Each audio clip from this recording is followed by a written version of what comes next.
পেনেটিতে একবারে গঙ্গার ধারে আমার বড় মামা একটা বাড়ি কিনে বসলেন। শুনলাম বাড়িটাতে নাকি ভূতের উপদ্রব, তাই কেউ সেখানে থাকতে চায় না। সেই জন্য বড় মামা ওটাকে খুব সস্তাতেই পেয়েছিলেন। যাই হোক, বিয়ে টিয়ে করেননি, আপত্তি করবার লোকও ছিল না। মেজ মাসিমা একবার বলেছিলেন বটে, নাই বা কিনলে দাদা, কিছু নিশ্চয়ই আছে, নইলে কেউ থাকে না কেন?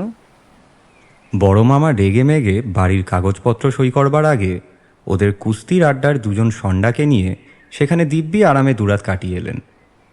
সন্ডাদের অবশ্যই সব কথা ভেঙে বলা হয়নি, তারা দুবেলা মুরগি খাবার লোভে মহা খুশি হয়েই থাকতে রাজি হয়েছিল।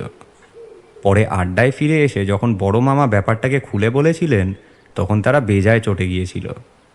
যদি কিছু হতো দাদা, গায়ের জোর দিয়ে তো ওনাদের সঙ্গে পেরে ওঠা যেত না।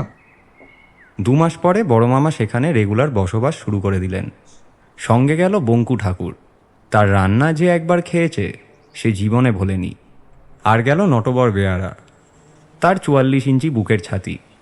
রোজ সকালে বিকেলে আধ ঘন্টা করে 2 আধমনি মুগুর ভাজে। আর ঝগড়ু জমাদার, সে 4-5 বার জেল খেটে এসছে গুন্ডামি টুন্ডামির জন্য। এরা কেউ শুধু ভূত প্রেত কেন, ভগবানেও বিশ্বাস করে না। আমরা বরানগরে ছিলাম, আমি ক্লাস 9-এ পড়ি। এমন সময় বাবা পাটনা বদলি হয়ে গেলেন, আর আমার স্কুল নিয়েই হলো মুশকিল। বড় মামা তাই শুনে বললেন, কোচ পরোয়া নেই, আমার কাছে পাঠিয়ে দাও, এমন কিছু দূরেও পড়বে না। বেটা বঙ্কুর রান্না খাবে, আর আমিও আমার নতুন কবিতা শোনাবার লোক পাবো। বঙ্কুরা তো আজকাল আর শুনতেও চায় না, তা ভালোই হলো। শেষ পর্যন্ত তাই ঠিক হলো। বাবা মা যেদিন সকালে পাটনা চলে গেলেন, আমার জিনিসপত্র বড় মামার ওখানে পাঠিয়ে দেওয়া হলো। আর আমিও সারাদিন স্কুল করে বিকালে গিয়ে সেখানে হাজির হলাম। মনটা তেমন ভালো ছিল না। মারাও চলে গেছেন, আবার আমাদের ক্লাসের যোগু আর ভুটে বলে 2 ক্যাপ্টেন কিছুদিন থেকে এমন বাড়াবাড়ি শুরু করেছিল যে স্কুলে টেকা দায় হয়ে উঠেছিল। আগে ওরাই আমার বেস্ট ফ্রেন্ড ছিল, কিন্তু পুজোর ছুটির সময় সামান্য একটা ব্যাপার নিয়ে ওরা এমন ছোট লোকের মতো ব্যবহার আরম্ভ করেছিল যে ওদের সঙ্গে সম্পর্ক বন্ধ করতে বাধ্য হয়েছিলাম।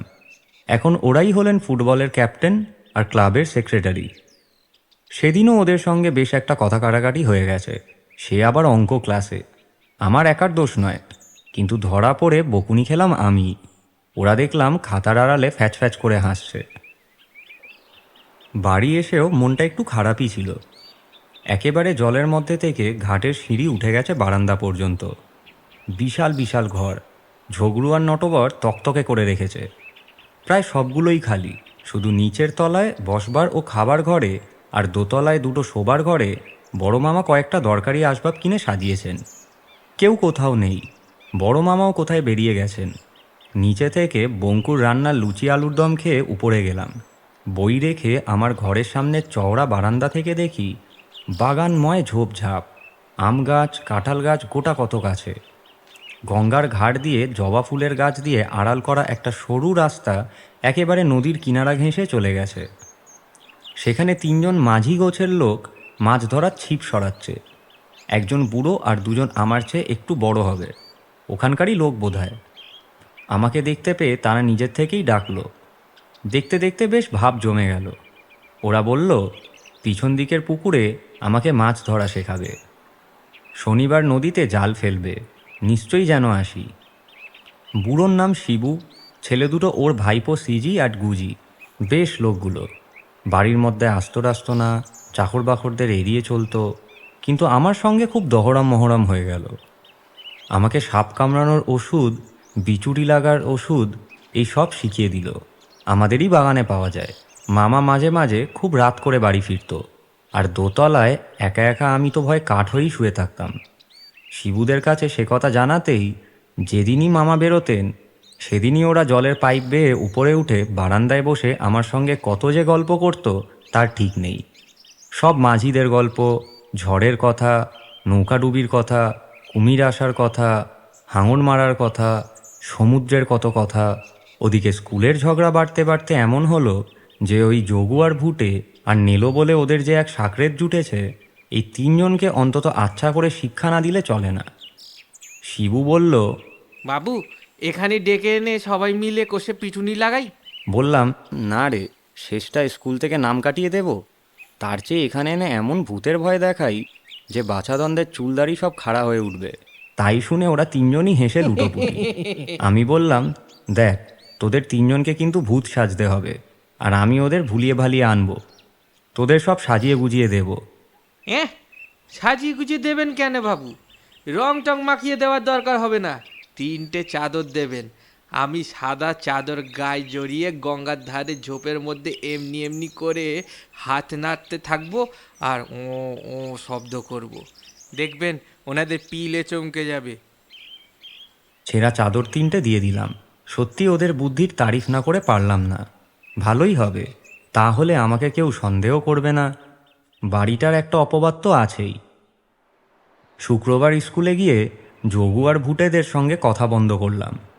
বাবা, ওদের রাগ দেখে কে! কিরে হতভাগা, ভারী লাট সাহেব হয়েছিস যে, কথা বলছিস না যে বড়?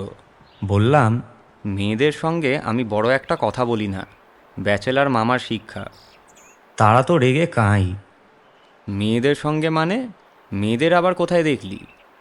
বললাম, যারা ভূতের ভয়ে আমাদের বাড়ি যায় না তাদের সঙ্গে মেয়েদের আবার কি তফাৎ?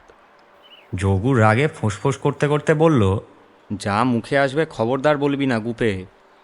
100 বার বলবো, তোমরা ভীতু, কাপুরুষ, মেয়ে মানুষ। যোগু আমাকে মারে মারে আর কি, শুধু অঙ্কের মাস্টারমশাই এসে পড়েছেন বলে বেঁচে গেলাম। স্কুল ছুটির সময় ভুটে পিছন থেকে এসে আমার কানে কানে বলল, সন্ধেবেলা 7টার সময় তোমাদের বাড়ির বাগানে আধ ঘন্টা ধরে আমরা বেড়াবো, দেখি তোমাদের ভূতের দৌড় কতখানি। আমাদের চিনতে এখনও তোমার ঢের বাকি আছে। আমি তো তাই চাই, শিবুরা আজকের কথাই বলে রেখেছিল। বাড়ি গিয়ে খেয়ে দিয়ে একটু এদিক ওদিক ঘুরলাম। ওদের দেখতে পেলাম না। একটু একটু নার্ভাস লাগছিল, যদি ভুলে যায়। নদীর ধারে একটা ঝোপের পিছন থেকে গুজি ডেকে বলল, বাবু সব ঠিক আছে আমাদের। প্রায় সঙ্গে সঙ্গেই যোগু ভুটে নিল 3 ক্যাপ্টেন এসে হাজির। বড় মামা বেরোচ্ছিলেন। ওদেরকে দেখে আমাকে বললেন, বন্ধুদের কৃষ্ণনগরের মিষ্টি টিষ্টি দিস, সব একা একা খেয়ে ফেলিস না জানো। কথাটা যেন না বলতেই হতো না। ওরা তো হেসেই গড়াগড়ি, যেন ভারী রসিকতা হলো। বড় মামা গেলে খাওয়া দাওয়া সেরে বাগানে গেলাম। এক্ষুনি বাছারা টের পাবেন, চারিদিক থেকে অন্ধকার হয়ে আসছে। একটু একটু চাঁদের আলোতে সব যেন কীরকম ছায়া ছায়া দেখাচ্ছে। আমার গা ছমছম করছে। গল্প করতে করতে ওদের গঙ্গার ধারের সেই সরু রাস্তাটাতে নিয়ে এলাম। বাড়ি থেকে এই জায়গাটা আড়াল করা। পথের বাঁক ঘুরতেই আমার শুদ্ধ গায়ে কাঁটা দিল। ঝোপের পাশে 3টে সাদা মূর্তি, মাথা মুখ হাত সব ঢাকা, আবার হাত তুলে তুলে যেন ডাকছে, আর অদ্ভুত একটা ও শব্দ। একটু একটু হাসিও পাচ্ছিল। যোগুরা 1 মিনিটের জন্য ভয়ে সাদা হয়ে গিয়েছিল।